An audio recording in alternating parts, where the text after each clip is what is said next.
आज की वीडियो में दोस्तों हम लोग पढ़ने वाले हैं महत्वपूर्ण अनुच्छेद के बारे में, महत्वपूर्ण उपकरण एवं उनके कार्य के बारे में, प्रमुख संगठन एवं उनका मुख्यालय कहाँ है उसके बारे में, प्रमुख व्यक्ति एवं उनका समाधि स्थल कहाँ संबंधित है, प्रमुख विश्व के प्रमुख मरुस्थल के बारे में आज पढ़ने वाले हैं। तो आज का वीडियो जो है बहुत ही इंटरेस्टिंग होने वाला है दोस्तों, और इसी तरह का वीडियो जो है हम अपने चैनल पे लाते रहते हैं। तो अगर आप हमारे चैनल पे अभी तक नए हैं तो चैनल को सब्सक्राइब कर लीजिएगा, तब बेल आइकन को जरूर प्रेस कर लीजिएगा दोस्तों। तथा दोस्तों अगर वीडियो आप लोग को अच्छा लगे तो वीडियो को लाइक जरूर कीजिएगा दोस्तों, क्योंकि लाइक करने से हमें मोटिवेशन मिलता है और हम नए वीडियो आप लोग के लिए लेकर के आते हैं। और जल्दी से अपने दोस्तों के पास शेयर कर दीजिए। चलिए आज का वीडियो हम लोग शुरू करते हैं। तो आइए आज की वीडियो में सबसे पहले हम महत्वपूर्ण अनुच्छेद के बारे में पढ़ेंगे और अन्य चीज़ों के बारे में बारी बारी से जो है इस वीडियो में आज हम पढ़ेंगे। तो चलिए आज का पहला क्वेश्चन है कि अनुच्छेद 1 में जो है हम लोगों का संघ का नाम और राज्य का क्षेत्र वर्णित है। यानी अनुच्छेद 1 कहता है कि अनुच्छेद 1 के अंतर्गत हमारा संघ और राज्य जो है इस हमारे संविधान में वर्णित है। अनुच्छेद 2 का कहना है कि अनुच्छेद 2 कहता है कि नए राज्यों का प्रवेश या स्थापना जो होगा वह अनुच्छेद 2 के अंतर्गत होगा। तो अनुच्छेद 1 का संबंध जो है संघ एवं राज्य क्षेत्र से है, जबकि अनुच्छेद 2 का संबंध नए राज्यों का प्रवेश तथा स्थापना से है। चलिए उसी प्रकार जो महत्वपूर्ण अनुच्छेद है सारे अनुच्छेद को हम पढ़ेंगे। ये सारे अनुच्छेद किसी न किसी एग्जाम में पूछे गए दोस्तों, तो सभी जो है अनुच्छेद महत्वपूर्ण है, तो सारे को अच्छे से याद कीजिएगा। नेक्स्ट है अनुच्छेद 12 से 35 तक। तो अनुच्छेद 12 से 35 तक जो है वह हमें मूल अधिकार देता है। हमारा क्या क्या मूल अधिकार है यह अनुच्छेद से 12 से 35 तक में वर्णित है। तो 12 से 35 तक का जो अनुच्छेद है उसमें हमारा मूल अधिकार वर्णित है। उसी प्रकार से अनुच्छेद 14 जो है वह विधि के समक्ष समता, यानी कि जो नियम बनाई गई है हमारे संविधान में उस विधि के समान सभी की समान समता होगी। यानी कि कोई भी राजा कोई भी गरीब रहेगा तो ऐसा नहीं है कि अलग अलग सबका न्याय होगा, सभी के लिए समान न्याय होगा। तो अनुच्छेद 14 जो है वह विधि के समक्ष समता जो है उसमें विधि के समक्ष समानता जो है इसमें निहित है। नेक्स्ट है अनुच्छेद 17। तो अनुच्छेद 17 में दोस्तों अस्पृश्यता का अंत किया गया है, यानी कि छुआछूत का अंत किया गया है।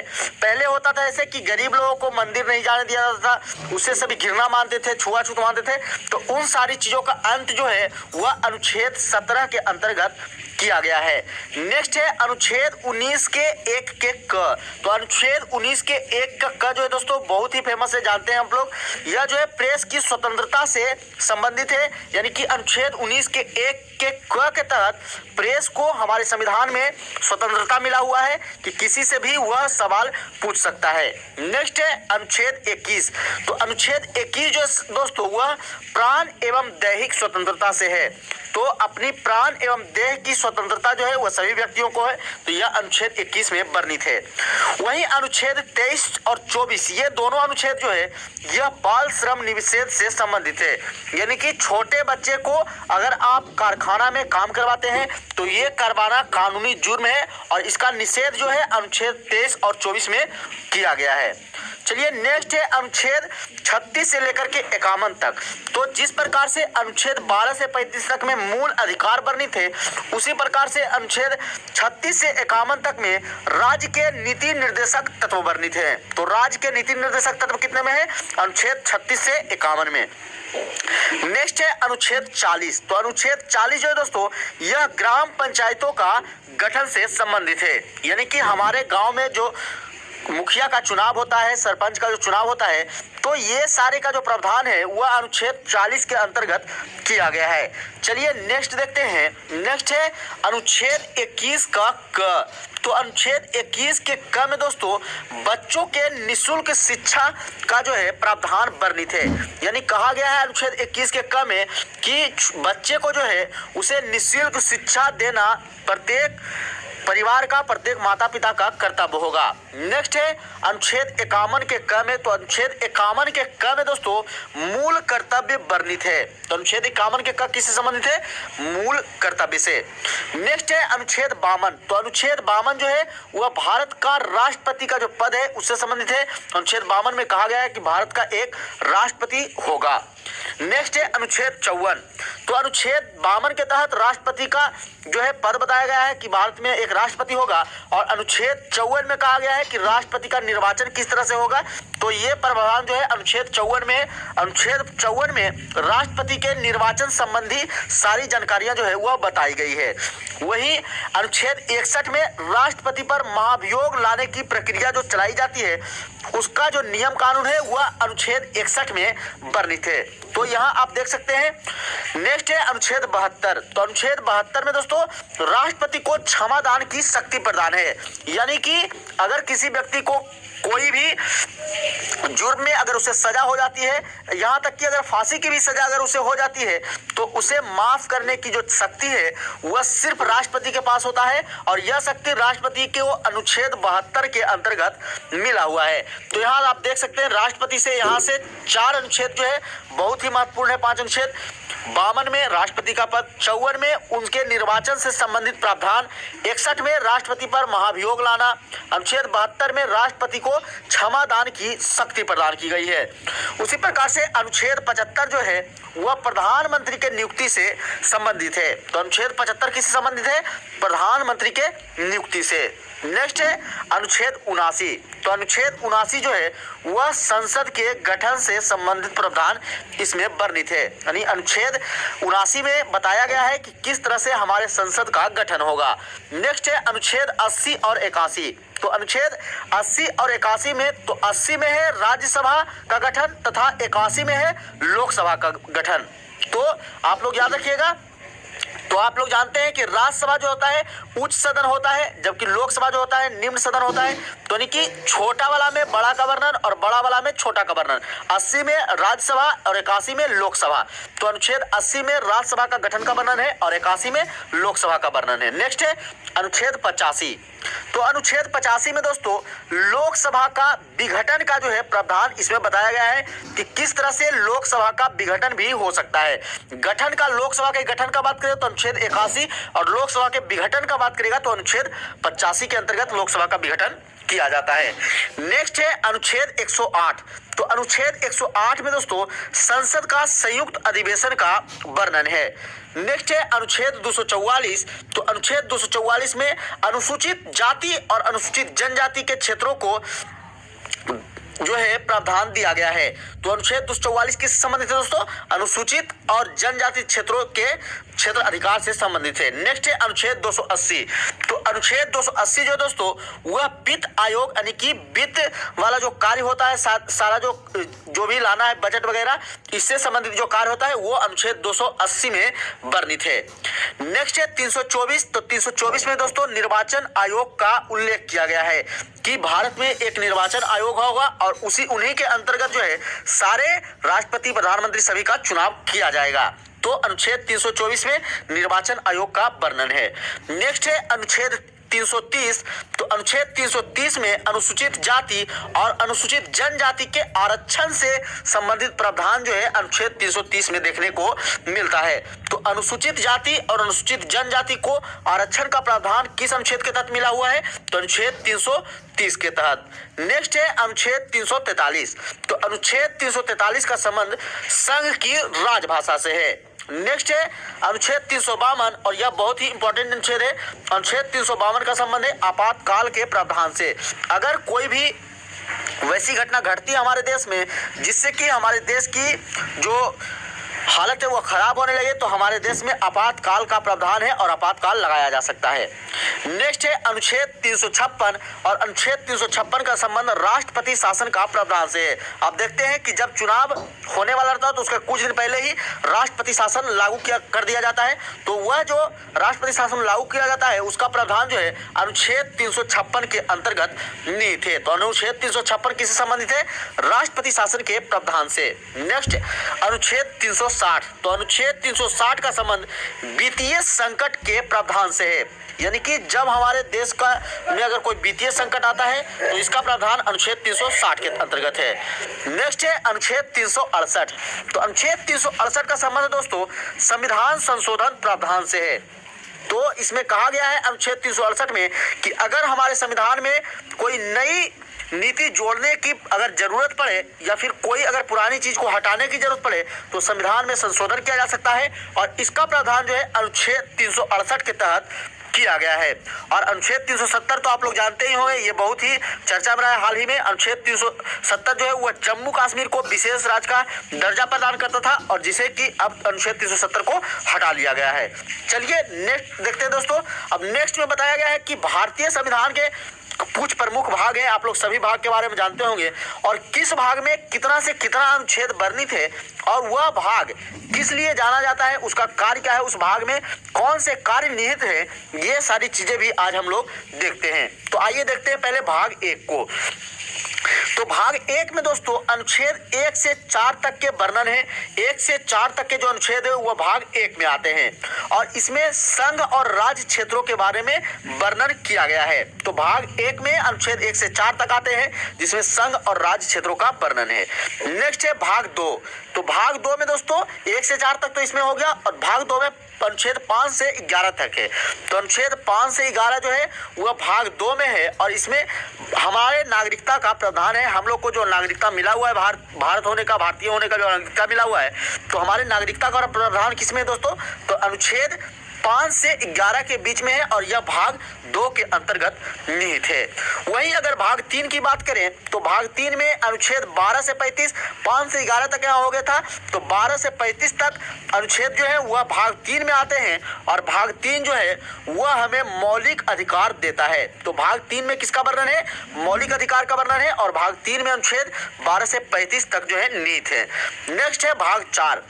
तो भाग 4 में जो दोस्तों वह अनुच्छेद 36 से 51 तक वह अनुच्छेद निहित है और इसमें नीति निर्देशक तत्व के बारे में वर्णन है। तो भाग 4 में किसका वर्णन है?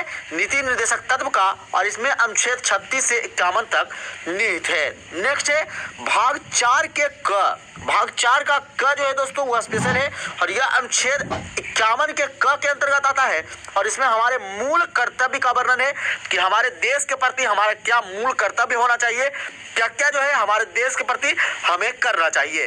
तो यह जो है भाग 4 के क के अनुच्छेद 51 के क के अंतर्गत हमारा मूल कर्तव्य निहित है। नेक्स्ट है भाग 8।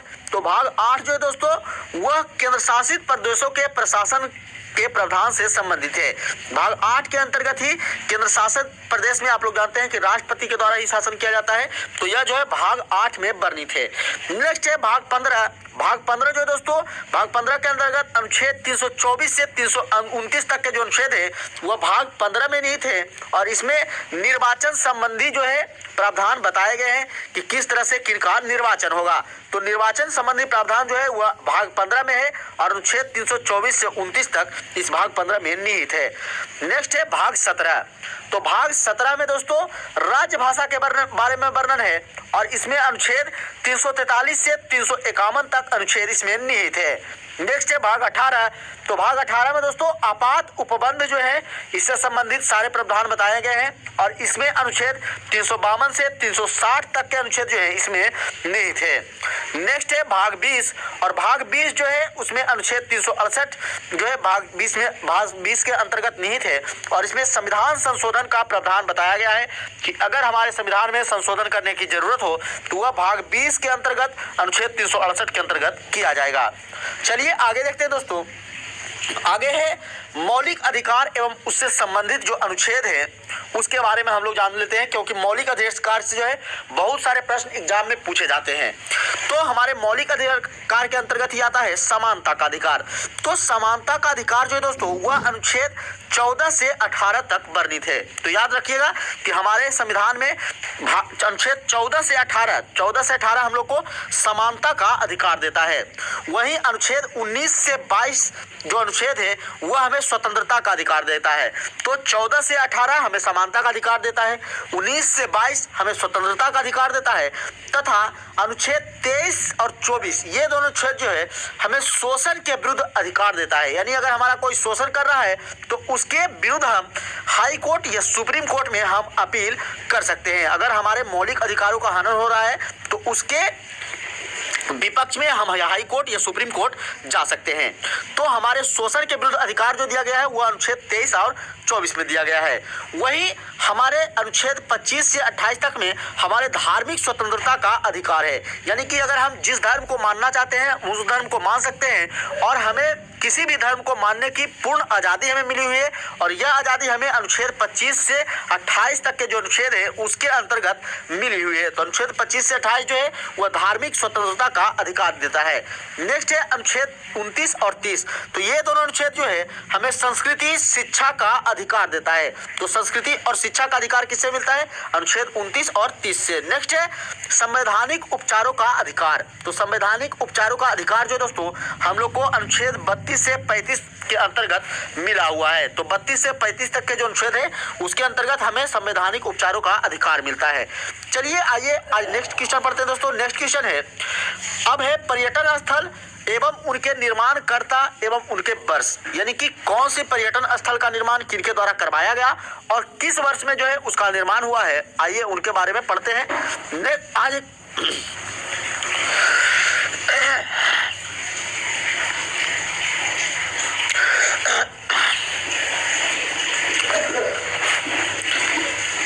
तो अजंता की गुफाओं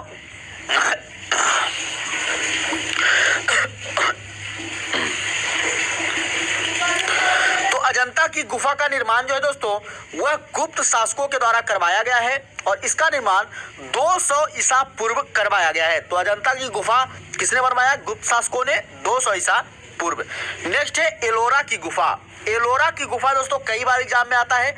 तो इसे राष्ट्रकूट शासकों के द्वारा बनवाया गया था। इसे 450 से 650 ईस्वी के बीच में इसका निर्माण करवाया गया था। नेक्स्ट है कांचीपुरम का मंदिर।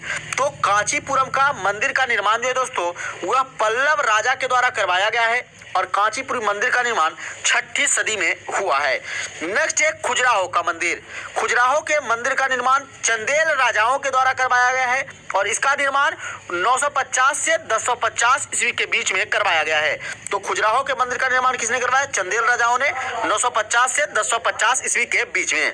नेक्स्ट है कुतुब मीनार। तो इसके बारे में आप लोग जानते हैं। कुतुब मीनार का निर्माण जो है कुतुबुद्दीन ऐबक के द्वारा करवाया गया है 1193 ईस्वी में। चलिए नेक्स्ट 2.5 दिन का झोपड़ा और 2.5 दिन का झोपड़ा अजमेर में है और इसका निर्माण जो है दोस्तों कुतुबुद्दीन ऐबक के द्वारा ही करवाया गया है 1199 ईस्वी में। तो 2.5 दिन का झोपड़ा और कुतुब मीनार इन दोनों का निर्माण कुतुबुद्दीन ऐबक के द्वारा करवाया गया है। तो इसे याद रखिएगा आप। नेक्स्ट है कोणार्क का सूर्य मंदिर। तो कोणार्क का जो सूर्य मंदिर है उसे नरसिंह देव प्रथम के द्वारा बनवाया गया है और इसे 13वीं सदी में बनवाया गया है। नेक्स्ट है दोस्तों हौज खास। ये हौज खास जो है वह अलाउद्दीन खिलजी के द्वारा बनवाया गया था 1305 ईस्वी में। तो हौज खास किसके द्वारा बनवाया गया? अलाउद्दीन खिलजी के द्वारा 1305 ईस्वी में। नेक्स्ट है विजय स्तंभ और विजय स्तंभ का निर्माण महाराणा कुंभा ने करवाया था 1458 से 1468 ईस्वी के बीच में। नेक्स्ट है आगरा फोर्ट। तो आगरा फोर्ट का निर्माण अकबर के द्वारा करवाया गया 1566 ईस्वी में और फतेहपुर सीकरी का निर्माण भी दोस्तों अकबर के द्वारा ही करवाया गया है। जब अकबर गुजरात विजय करके आ रहा था उसी के उपलक्ष्य में फतेहपुर सीकरी का निर्माण अकबर के द्वारा करवाया जाता है 1571 ईस्वी में। नेक्स्ट है चार मीनार। तो जानते हैं यह हैदराबाद में और इसका निर्माण जो है कुली कुतुब शाह के द्वारा करवाया गया है। तो चार मीनार का निर्माण किसके द्वारा? कुली कुतुब शाह के द्वारा 1591 ईस्वी में। नेक्स्ट है निशात बाग और निशात बाग की स्थापना जो है आसिफ अली के द्वारा करवाया गया है और इसकी स्थापना 1633 ईस्वी में कराई गई है। नेक्स्ट है दोस्तों दीवाने खास और दीवाने खास का निर्माण जो है शाहजहां के द्वारा करवाया गया है। तो यहाँ शाहजहां के द्वारा कई जो है निर्माण करवाए गए हैं। तो सभी को एक ही बार पढ़ लेते हैं। दीवाने खास, ताजमहल, जामा मस्जिद और मोती मस्जिद और लाल किला। तो याद रखिएगा दोस्तों दीवाने खास, ताजमहल, जामा मस्जिद, मोती मस्जिद और लाल किला ये पांचों का निर्माण जो है शाहजहां के द्वारा करवाया गया है। आइए सबका डेट जान लेते हैं। दीवाने खास का निर्माण शाहजहां के द्वारा 1637 में करवाया गया। ताजमहल का निर्माण 1630 से 52 के बीच में करवाया गया। जामा मस्जिद का निर्माण जो है 1644 ईस्वी में किया गया और मोती मस्जिद का निर्माण 1646 से 1653 ईस्वी के बीच में किया गया शाहजहां के द्वारा और लाल किला का निर्माण जो है वह 1648 ईस्वी में शाहजहां के द्वारा करवाया गया है। नेक्स्ट है फोर्ट विलियम कॉलेज। तो फोर्ट विलियम कॉलेज की स्थापना जो है दोस्तों वह लॉर्ड बेलेजली ने करवाया था 1800 ईस्वी में। लास्ट है हवा महल। तो हवा महल जानते हैं आप लोग, जयपुर में है और इसका निर्माण महाराणा प्रताप सिंह ने करवाया था 1799 ईस्वी में। तो हवा महल का निर्माण किसने कराया? महाराणा प्रताप सिंह ने 1799 में। अब आइए दोस्तों पढ़ते हैं प्रमुख उपकरण एवं उनके कार्य। तो कौन से उपकरण के क्या कार्य होते हैं, यह भी जो है बहुत बार एग्जाम में पूछे जाते हैं, तो इसे आप लोग याद रखिएगा। बैरोमीटर, तो बैरोमीटर का जो उपयोग है दोस्तों वह वायुमंडलीय दाब मापने के लिए किया जाता है। तो आप लोग जानते होंगे इसके बारे में कि बैरोमीटर का जो है कार्य क्या होता है, वायुमंडलीय दाब को मापना। नेक्स्ट है स्टेथोस्कोप।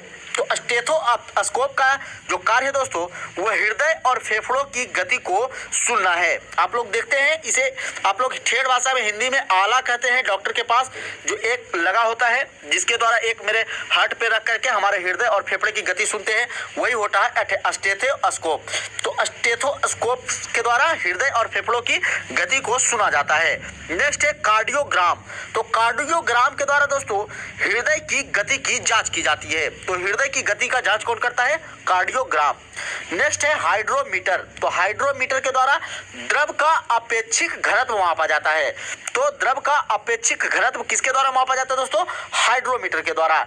एक होता है हाइग्रोमीटर, और हाइग्रोमीटर के द्वारा दोस्तों आर्द्रता मापा जाता है। तो दोनों में कंफ्यूज नहीं होना है, दोनों को याद रखिएगा। हाइग्रोमीटर में आर्द्रता मापा जाता है जबकि हाइड्रोमीटर से द्रव का अपेक्षिक घनत्व मापा जाता है।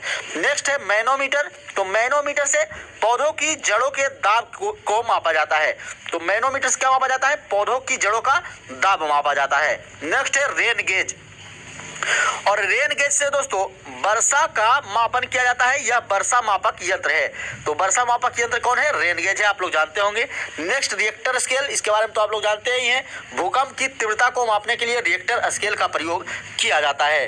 लेक्टोमीटर का प्रयोग दूध की शुद्धता मापने के लिए किया जाता है दोस्तों। तो लेक्टोमीटर को याद रखिएगा, दूध की शुद्धता मापने के लिए। नेक्स्ट है फेदोमीटर। और फेदोमीटर का प्रयोग जो है समुद्र की गहराई मापने के लिए किया जाता है। नेक्स्ट है एनीमोमीटर। और एनीमोमीटर का प्रयोग जो है हवा की शक्ति तथा गति मापने के लिए किया जाता है। तो हवा की शक्ति तथा गति मापने के लिए किसका प्रयोग? एनीमोमीटर का प्रयोग किया जाता है। नेक्स्ट है हाइग्रोमीटर। और हाइग्रोमीटर का प्रयोग जो है वायुमंडलीय आर्द्रता को मापने के लिए किया जाता है, अभी आप लोग को बताएं। नेक्स्ट है सिस्मोग्राफ। तो सिस्मोग्राफ की जो कार्य होता है वह भूकंप को मापना होता है। भूकंप मापी यंत्र है। रिएक्टर स्केल से भूकंप की तीव्रता मापी जाती है जबकि सिस्मोग्राफ से भूकंप मापा जाता है। तो दोनों में कंफ्यूज नहीं होना है, दोनों को याद रखिएगा। नेक्स्ट है सेक्सटेंट। और सेक्सटेंट से दोस्तों दो वस्तुओं के कोणीय दूरी को मापा जाता है। तो दो वस्तुओं के कोणीय दूरी को किससे मापा जाता है? सेक्सटेंट से। Next ammeter. और अमीटर से विद्युत धारा को मापा जाता है। Next audiometer. ऑडियोमीटर से दोस्तों पहियों द्वारा तय की गई दूरी मापी जाती है। सॉरी दोस्तों ओडोमीटर है। ओडोमीटर से क्या मापा जाता है? पहियों द्वारा तय की गई दूरी। चलिए नेक्स्ट है क्रेस्कोग्राफ। और क्रेस्कोग्राफ के द्वारा पौधों की वृद्धि मापी जाती है। तो पौधों की वृद्धि किसके द्वारा मापा जाता है? क्रेस्कोग्राफ के द्वारा। नेक्स्ट है टेकोमीटर। और टेकोमीटर के द्वारा वायुयान की गति मापी जाती है। तो वायुयान की गति मापने के लिए किसका प्रयोग? टेकोमीटर का प्रयोग किया जाता है। और लास्ट में है रक्तदाब यानी ब्लड प्रेशर। और ब्लड प्रेशर का जानते हैं आप लोग, ब्लड प्रेशर का माप करने के लिए स्फिग्मोमेनोमीटर का प्रयोग किया जाता है। तो स्फिग्मोमेनोमीटर का प्रयोग किस लिए दोस्तों? ब्लड प्रेशर यानी रक्तदाब मापने के लिए। चलिए पढ़ते हैं मात्रकों की पद्धति के बारे में। तो एक नॉटिकल मील हम लोग जो सुनते हैं जो कि समुद्री दूरी मापने के लिए किया जाता है इसका प्रयोग, तो एक नॉटिकल मील बराबर होता है 1.852 किलोमीटर। कितना होता है दोस्तों? 1.852 किलोमीटर होता है। एक माइक्रोन बराबर होता है 0.001 मिलीमीटर। तो याद रखिएगा एक माइक्रोन बराबर कितना होता है? 0.001 मिलीमीटर। नेक्स्ट है एक नैनो सेकेंड। और एक नैनो सेकेंड बराबर होता है 10 पर पावर -9 सेकेंड। कितना होता है दोस्तों? 10 पर पावर -9 सेकेंड। या कह सकते हैं कि 1/10 1 पर 9 जीरो। नेक्स्ट है एक अश्वशक्ति। तो इसके बारे में आप लोग जानते हैं 746 वाट होता है एक अश्वशक्ति बराबर। नेक्स्ट है एक फैदम। एक फैदम बराबर 6 फीट या 1.8 मीटर होता है। तो एक फैदम बराबर कितना दोस्तों? 6 फीट होता है या 1.8 मीटर होता है। नेक्स्ट है 0 डिग्री सेंटीग्रेड। तो 0 डिग्री सेंटीग्रेड जो है वह 32 डिग्री फ़ारेनहाइट के बराबर होता है। तो 0 डिग्री सेंटीग्रेड बराबर 32 डिग्री फ़ारेनहाइट होता है। नेक्स्ट है -40 डिग्री फ़ारेनहाइट। और -40 डिग्री फ़ारेनहाइट बराबर -40 डिग्री सेंटीग्रेड होता है। तो यहाँ से क्वेश्चन एक बनता है दोस्तों कि फ़ारेनहाइट और सेंटीग्रेड, ये दोनों का मान जो है बराबर किस ताप पर होता है, तो -40 डिग्री सेंटीग्रेड पर इन दोनों का मान जो है वह समान होता है। तो इसे भी आप याद रखिएगा। चलिए नेक्स्ट देखते हैं। अब नेक्स्ट क्या पढ़ना है? नेक्स्ट पढ़ना है दोस्तों समाधि स्थल एवं उससे संबंधित लोग, यानी कौन से व्यक्ति का समाधि स्थल क्या है, आइए उसके बारे में पढ़ते हैं। तो राजघाट जो है दोस्तों वह महात्मा गांधी का समाधि स्थल है, तो जानते होंगे इसके बारे में आप लोग, राजघाट महात्मा गांधी। शांतिवन जवाहरलाल नेहरू, तो शांतिवन किनका समाधि स्थल है? जवाहरलाल नेहरू का। नेक्स्ट है विजय घाट, विजय घाट लाल बहादुर शास्त्री, किनका दोस्तों? लाल बहादुर शास्त्री का। नेक्स्ट है शक्ति स्थल, तो शक्ति स्थल इंदिरा गांधी, शक्ति स्थल किनका समाधि स्थल है? इंदिरा गांधी का। नेक्स्ट है वीरभूमि, और वीरभूमि किसका है समाधि स्थल? राजीव गांधी का। नेक्स्ट है किसान घाट, और किसान घाट जो है चौधरी चरण सिंह का समाधि स्थल है, तो चौधरी चरण सिंह का समाधि स्थल किसान घाट। नेक्स्ट है महाप्रयाण घाट, और महाप्रयाण घाट का समाधि किनके समाधि स्थल है? डॉक्टर राजेंद्र प्रसाद का। आइए पढ़ते हैं नेक्स्ट अभय घाट, और अभय घाट जो दोस्तों वह मोरारजी देसाई का समाधि स्थल है। नेक्स्ट है समता स्थल, समता स्थल जगजीवन राम। नेक्स्ट नारायण घाट गुलजारी लाल नंदा, तो नारायण घाट का किनके समाधि स्थल है? गुलजारी लाल नंदा के। नेक्स्ट है एकता स्थल ज्ञानी जैल सिंह, तो एकता स्थल किनका समाधि स्थल है? ज्ञानी जैल सिंह का। नेक्स्ट है चैत्रा भूमि भीमराव अंबेडकर, तो चैत्रा भूमि किनका दोस्तों? भीमराव अंबेडकर का। नेक्स्ट उदय भूमि KR नारायण, और कर्म भूमि शंकर दयाल शर्मा। तो आप लोग को आशा करते हैं कि ये सारी चीज याद हुई होगी। आइए पढ़ते हैं नेक्स्ट है दोस्तों विश्व की प्रमुख गुप्तचर संस्थाएं, तो कौन सी गुप्तचर संस्था कहाँ की है, आइए उसके बारे में पढ़ते हैं। तो ISI, तो आप लोग जानते हैं ISI बहुत ही चर्चा में रहता है भारत में, खास करके आप लोग जानते होंगे ISI के बारे में। तो यह जो है पाकिस्तान की गुप्तचर संस्था है, तो ISI कहाँ की गुप्तचर संस्था है? पाकिस्तान की।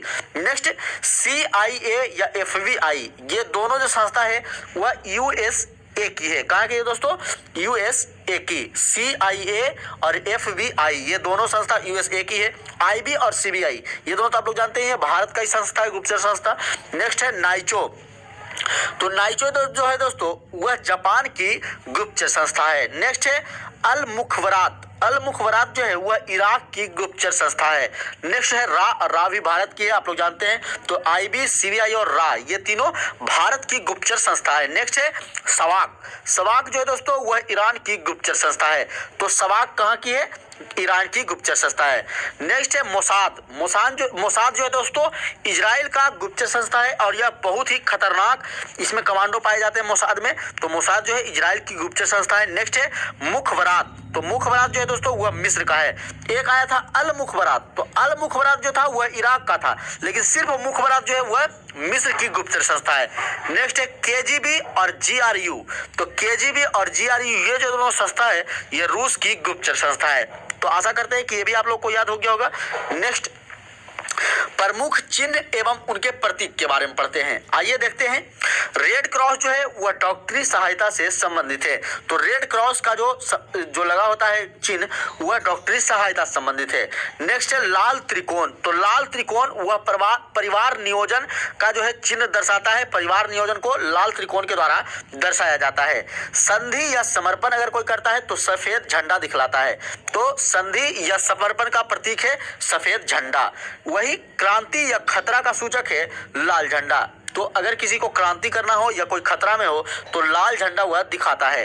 नेक्स्ट झुका हुआ जो झंडा है वह राष्ट्रीय शोक का संकेत है, कोई अगर वैसी राष्ट्रीय अप्रिय घटना घटती है तो हमारे झंडा को झुका दिया जाता है, तो यह राष्ट्रीय शोक का जो है प्रतीक है झुका हुआ झंडा। नेक्स्ट है काला झंडा, काला झंडा जो दोस्तों वह विरोध का प्रदर्शन है, विरोध अगर करना हो तो हम लोग काला झंडा लेकर के निकलते हैं रोड पर, आप लोग को पता ही है। उल्टा झंडा, उल्टा झंडा है राष्ट्रीय विपदा का संकेत है, तो उल्टा झंडा हम लोग को कभी नहीं फहराना चाहिए क्योंकि यह राष्ट्रीय विपदा का संकेत है। नेक्स्ट है कबूतर, तो कबूतर आप लोग जानते हैं शांति का प्रतीक है। वही बाह पर काली पट्टी, तो बाह पर काली पट्टी जो दोस्तों शोक या दुख प्रकट करने के लिए बांधी जाती है। आप लोग देखते होंगे कि क्रिकेट मैच में कभी कभी सभी खिलाड़ी जो है अपने बाह पे काली पट्टी बांध करके आते हैं। अगर उस दिन किसी भी क्रिकेटर की मृत्यु हो गई होती है तो उस दिन वे लोग उनकी शोक दिवस या दुख दिवस मनाते हैं हाथ पर काली पट्टी बांधकर। नेक्स्ट है चक्र, तो चक्र जो है दोस्तों वह प्रगति का प्रतीक है, तो चक्र किसका प्रतीक है? प्रगति का प्रतीक। चलिए आइए नेक्स्ट देखते हैं, विश्व के प्रमुख मरुस्थल को देखते हैं। तो कौन सा मरुस्थल कहाँ संबंधित है और कौन सा बड़ा है, आइए उसके बारे में जानते हैं। तो सहारा मरुस्थल जो दोस्तों वह उत्तरी अफ्रीका में स्थित है। तो सहारा मरुस्थल जानते हैं आप लोग कहाँ है, उत्तरी अफ्रीका में। वहीं अरब मरुस्थल जो है वह अरब प्रायद्वीप में है। और गोबी मरुस्थल की बात करें तो यह मंगोलिया में स्थित है। तो सहारा उत्तरी अफ्रीका में है, अरब प्रायद्वीप में है और गोबी मरुस्थल मंगोलिया में है। वहीं कालाहारी रेगिस्तान या कालाहारी मरुस्थल जो है वह बोत्सवाना में है और यह कहाँ पड़ता है, दक्षिण पश्चिम अफ्रीका में पड़ता है। नेक्स्ट है थार मरुस्थल। तो थार जो है उत्तरी पश्चिमी भारत एवं पाकिस्तान के बीच स्थित है। तो थार मरुस्थल कहाँ है दोस्तों, उत्तरी पश्चिमी भारत एवं पाकिस्तान के बीच में। नेक्स्ट अटकामा मरुस्थल। तो अटकामा मरुस्थल जो है वह उत्तरी चिली में दक्षिण अमेरिका में स्थित है। चलिए आइए देखते हैं कुछ ज्वालामुखी से संबंधित तथ्य। तो कौन से ज्वालामुखी जो है वह कैसे है, आइए उनके बारे में पढ़ते हैं। नेक्स्ट है सक्रिय ज्वालामुखी जो है वह है कोटोपैक्सी जो कि इक्वाडोर में है। नेक्स्ट है मृत ज्वालामुखी। मृत ज्वालामुखी है किलीमंजारो। कौन है दोस्तों, किलीमंजारो। अगर सक्रिय ज्वालामुखी की बात करेगा तो वह कोटोपैक्सी है जो इक्वाडोर में पाया जाता है। और मृत ज्वालामुखी की अगर बात करेगा तो वह किलीमंजारो है जो तंजानिया में पाया जाता है। वहीं प्रसुप्त ज्वालामुखी जो है वह है फ्यूजियामा। कौन है दोस्तों, फ्यूजियामा है और यह जापान में पाया जाता है। नेक्स्ट सबसे बड़ा क्षेत्र कौन सा ज्वालामुखी घेरे हुए है, तो वह प्रशांत महासागरीय पेटी जो है सबसे बड़ा क्षेत्र घेरे हुए है। नेक्स्ट ज्वालामुखी रहित महाद्वीप, तो वह है ऑस्ट्रेलिया, यानी कि यहाँ कोई भी ज्वालामुखी नहीं है। नेक्स्ट है भारत का एकमात्र सक्रिय ज्वालामुखी कौन है दोस्तों, तो वह बैरन ज्वालामुखी है। तो भारत का एकमात्र सक्रिय ज्वालामुखी कौन है, बैरन। नेक्स्ट है भूमध्य सागर का प्रकाश स्तंभ स्ट्राम्बोली है। तो भूमध्य सागर का प्रकाश स्तंभ किसे कहा जाता है, स्ट्राम्बोली को कहा जाता है। नेक्स्ट है विश्व का सबसे विस्तृत ज्वालामुखी कौन है, तो मोनो लोआ है। मोनो लोआ जो है वह विश्व का सबसे विस्तृत ज्वालामुखी है। नेक्स्ट है विश्व का सबसे ऊंचा ज्वालामुखी कौन है, तो यह है कोटोपैक्सी। और कोटोपैक्सी अभी पढ़ाया है दोस्तों आप लोग को, यही जो है एक सक्रिय ज्वालामुखी है और यह विश्व की सबसे ऊंचा ज्वालामुखी भी है। चलिए नेक्स्ट देखते हैं। नेक्स्ट पढ़ना है प्रमुख संगठन और उनके मुख्यालय। तो कौन से संगठन का मुख्यालय कहाँ है, तो यह भी बहुत ही भी आई है, कई बार एग्जाम में पूछे जाते हैं। और इनकी स्थापना कब हुई है, आइए सारे चीज हम लोग जानते हैं। तो अंतर्राष्ट्रीय मुद्रा कोष IMF, इंटरनेशनल मॉनेटरी फंड, तो इसका जो है मुख्यालय दोस्तों वह वाशिंगटन DC में है और इसकी स्थापना 1945 ईस्वी में की गई है। तो अंतर्राष्ट्रीय मुद्रा कोष का मुख्यालय कहाँ है, वाशिंगटन में है और इसकी स्थापना 1945 ईस्वी में की गई है। वहीं विश्व बैंक, वर्ल्ड बैंक की मुख्यालय जो है दोस्तों इसका भी मुख्यालय वाशिंगटन में है और इसकी स्थापना भी 1945 ईस्वी में की गई है। तो अंतर्राष्ट्रीय मुद्रा कोष IMF और वर्ल्ड बैंक इन दोनों का मुख्यालय वाशिंगटन में ही है और दोनों की स्थापना भी 1945 ईस्वी में ही की गई है। नेक्स्ट खाद्य एवं कृषि संगठन FAO, तो खाद्य एवं कृषि संगठन का मुख्यालय जो है वह रोम में स्थित है और इसकी स्थापना 1945 में की गई है। नेक्स्ट है विश्व व्यापार संगठन WTO, वर्ल्ड ट्रेड ऑर्गेनाइजेशन, तो इसका मुख्यालय जो है दोस्तों वह जेनेवा में है और इसकी स्थापना 1995 में की गई है। तो विश्व व्यापार संगठन वर्ल्ड ट्रेड ऑर्गेनाइजेशन का मुख्यालय जेनेवा में है और इसकी स्थापना 1995 में की गई है। नेक्स्ट है विश्व स्वास्थ्य संगठन WHO, वर्ल्ड हेल्थ ऑर्गेनाइजेशन, और इसकी भी मुख्यालय जो है वह जेनेवा में ही है लेकिन इसकी स्थापना जो है वह 1948 में की गई है। तो विश्व व्यापार संगठन का मुख्यालय भी जेनेवा और विश्व स्वास्थ्य संगठन का मुख्यालय भी जेनेवा है, लेकिन विश्व व्यापार संगठन का जो स्थापना है वो 1995 में किया गया है और विश्व स्वास्थ्य संगठन की स्थापना 1948 में किया गया है। नेक्स्ट है गैट, तो गैट की जो मुख्यालय है वह जेनेवा में ही है लेकिन इसकी स्थापना 1947 में की गई है। तो गैट का स्थापना कब हुआ था दोस्तों, 1947 में, और इसी का नाम बदल करके WTO कर दिया गया है, world trade organisation. Next red cross, तो रेड क्रॉस का मुख्यालय जेनेवा में है और इसकी स्थापना जो है 1863 में की गई है। नेक्स्ट है G15 की जो मुख्यालय दोस्तों वह जेनेवा में है और इसकी स्थापना 1989 में की गई है। और G8 की मुख्यालय नहीं दिया हुआ दोस्तों, इसकी स्थापना 1975 में की गई है। नेक्स्ट है अंकटाड की जो मुख्यालय है वह जेनेवा में है और इसकी स्थापना जो है 1964 में की गई है। नेक्स्ट है एशियाई विकास bank, ADB Asian development bank, तो इसकी जो मुख्यालय है वह मनीला में है, आप लोग जानते होंगे। और इसकी स्थापना जो है दोस्तों वह 1966 ईस्वी में किया गया है। तो एशियाई विकास बैंक की स्थापना 1966 में और इसकी मुख्यालय जो है वह मनीला में है। नेक्स्ट है दक्षेस, जिसे कि सार्क कहा जाता है। तो दक्षेस या सार्क उसी को कहा जाता है। दक्षेस जो है इसका हिंदी है रूप है दोस्तों, और इसका मुख्यालय काठमांडू में है, आप लोग जानते हैं। लेकिन इसकी स्थापना जो है वह 1985 ईस्वी में की गई है। तो सार्क का मुख्यालय काठमांडू है और इसकी स्थापना 1985 में की गई। नेक्स्ट है ओपेक। तो ओपेक की जो मुख्यालय है वह वियना है। ओपेक का मुख्यालय कहाँ है दोस्तों? वियना, और इसकी स्थापना 1960 में की गई है। तो ओपेक का मुख्यालय वियना में है और इसकी स्थापना 1960 में। Next interpole. इंटरपोल का मुख्यालय पेरिस फ्रांस में स्थित है और इसका जो स्थापना है वह 1923 ईस्वी में किया गया है। तो इंटरपोल का मुख्यालय पेरिस में है और इसकी स्थापना कब की गई? 1923 ईस्वी में। नेक्स्ट अंतरराष्ट्रीय न्यायालय। तो अंतरराष्ट्रीय न्यायालय का मुख्यालय जो है वह द हेग में है। कहाँ है दोस्तों? द हेग में, और इसकी स्थापना 1946 ईस्वी में की गई है। वहीं संयुक्त राष्ट्र संघ की बात करें, UNO यूनाइटेड नेशन ऑर्गेनाइजेशन, तो दोस्तों बहुत ही इंपॉर्टेंट है। इसका जो मुख्यालय है वह न्यूयॉर्क में है और यह 1945 ईस्वी में इसकी स्थापना हुई है, 24 अक्टूबर 1945 को। इसीलिए 24 अक्टूबर को प्रत्येक वर्ष जो है UNO दिवस मनाया जाता है। नेक्स्ट है एमनेस्टी इंटरनेशनल। तो एमनेस्टी इंटरनेशनल का मुख्यालय जो है वह लंदन में है और इसकी स्थापना 1961 ईस्वी में की गई है। नेक्स्ट है यूनेस्को। यूनेस्को भी बहुत ही चर्चित है दोस्तों, इसका भी बहुत बार एग्जाम में पूछा गया है। तो यूनेस्को का मुख्यालय पेरिस है, आप लोग जानते हैं, और इसकी स्थापना भी 1946 में ही की गई है।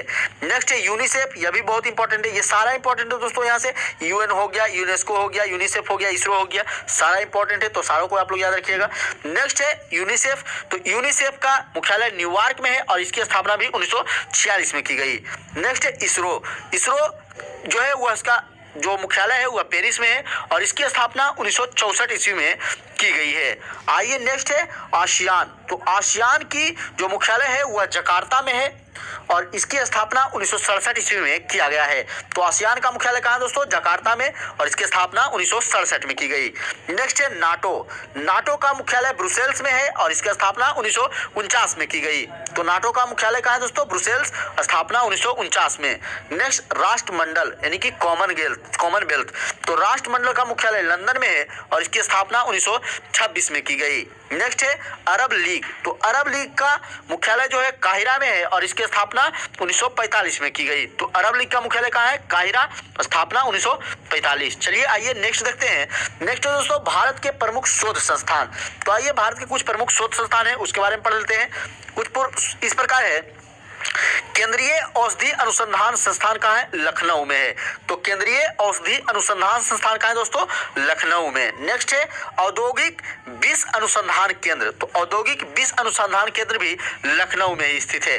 तो केंद्रीय औषधि अनुसंधान संस्थान लखनऊ में और केंद्रीय विष अनुसंधान संस्थान भी लखनऊ में, यानी कि जहां विष मिलेगा वहीं औषधि भी मिल जाएगा, तो दोनों लखनऊ में है। नेक्स्ट भारतीय मौसम विज्ञान संस्थान। तो भारतीय मौसम विज्ञान संस्थान का जो वह नई दिल्ली में स्थित है। तो भारतीय मौसम विज्ञान संस्थान कहाँ स्थित है दोस्तों? नई दिल्ली में। नेक्स्ट भारतीय मौसम वेधशाला। भारतीय मौसम वेधशाला जो है यह पुणे में स्थित है। नेक्स्ट अखिल भारतीय आयुर्विज्ञान संस्थान, यह नई दिल्ली में है। तो अखिल भारतीय आयुर्वेदिक विज्ञान संस्थान कहाँ है? नई दिल्ली में। नेक्स्ट है भारतीय पुरातात्विक सर्वेक्षण विभाग। तो यह कोलकाता में स्थित है। भारतीय पुरातात्विक यानी पुराने चीजों का जो सर्वेक्षण किया जाता है, जो खोद कर निकाला जाता है पुरातात्विक चीज का सर्वेक्षण किया जाता है, उस विभाग का मुख्यालय कहाँ है? कोलकाता में है। नेक्स्ट केंद्रीय चावल अनुसंधान, आप लोग जानते हैं, कटक में है। नेक्स्ट केंद्रीय गन्ना अनुसंधान संस्थान कोयम्बटूर में है। केंद्रीय गन्ना अनुसंधान संस्थान कहाँ है दोस्तों? कोयम्बटूर। नेक्स्ट है केंद्रीय आलू अनुसंधान संस्थान। तो केंद्रीय आलू अनुसंधान संस्थान जो है वह शिमला में है। नेक्स्ट है केंद्रीय दलहन अनुसंधान संस्थान। तो केंद्रीय दलहन अनुसंधान संस्थान कहाँ है दोस्तों? तो यह कानपुर में है। और केंद्रीय चीनी तकनीकी संस्थान कहाँ है? यह भी कानपुर में ही है। तो केंद्रीय दलहन अनुसंधान संस्थान कानपुर में है और भारतीय चीनी तकनीकी संस्थान कहाँ है? कानपुर में है। नेक्स्ट है राष्ट्रीय डिजाइन संस्थान कहाँ है? तो अहमदाबाद में है। राष्ट्रीय डिजाइन संस्थान कहाँ है दोस्तों? अहमदाबाद में। नेक्स्ट है वन अनुसंधान संस्थान। तो वन अनुसंधान संस्थान आप लोग जानते हैं देहरादून में है। नेक्स्ट है केंद्रीय तंबाकू अनुसंधान संस्थान। तो केंद्रीय तंबाकू अनुसंधान संस्थान जो है वह राजमुंद्री में स्थित है। नेक्स्ट है केंद्रीय चमड़ा अनुसंधान संस्थान, तो चेन्नई में है, आप लोग जानते हैं। नेक्स्ट केंद्रीय ईंधन अनुसंधान संस्थान, तो केंद्रीय ईंधन अनुसंधान संस्थान कहाँ है? जादूगोड़ा में है। नेक्स्ट है भारतीय लाख अनुसंधान संस्थान, तो भारतीय लाख अनुसंधान संस्थान जो दोस्तों वह रांची में स्थित है। नेक्स्ट है केंद्रीय वनस्पति अनुसंधान संस्थान, केंद्रीय वनस्पति अनुसंधान संस्थान जो है वह लखनऊ में स्थित है। नेक्स्ट है केंद्रीय भवन निर्माण अनुसंधान संस्थान, रुड़की में है, आईआईटी रुड़की के बारे में भी आप सुने होंगे। तो केंद्रीय भवन निर्माण अनुसंधान संस्थान कहाँ है? रुड़की में है। नेक्स्ट है प्लाज्मा अनुसंधान संस्थान, तो प्लाज्मा अनुसंधान संस्थान जो दोस्तों वह गांधीनगर में स्थित है और गांधीनगर गुजरात में है, आप लोग जानते हैं। नेक्स्ट है राष्ट्रीय समुद्र विज्ञान संस्थान, तो राष्ट्रीय समुद्र विज्ञान संस्थान जो है वह पणजी में स्थित है और पणजी गोवा की राजधानी है, आप लोग जानते हैं। नेक्स्ट भारतीय खगोल संस्थान, भारतीय खगोल संस्थान जो है वह बंगलौर में स्थित है। नेक्स्ट है राष्ट्रीय रासायनिक प्रयोगशाला, राष्ट्रीय रासायनिक प्रयोगशाला जो दोस्तों वह पुणे में स्थित है। नेक्स्ट है राष्ट्रीय ग्रामीण विकास संस्थान, तो राष्ट्रीय विकास ग्रामीण संस्थान हैदराबाद में स्थित है। तो दोस्तों आज हम लोगों ने बहुत सारी चीज़ पढ़ा, तो आशा करते हैं कि आप लोग को ये सारी चीज़ें जो है पढ़ने में अच्छा लगा होगा।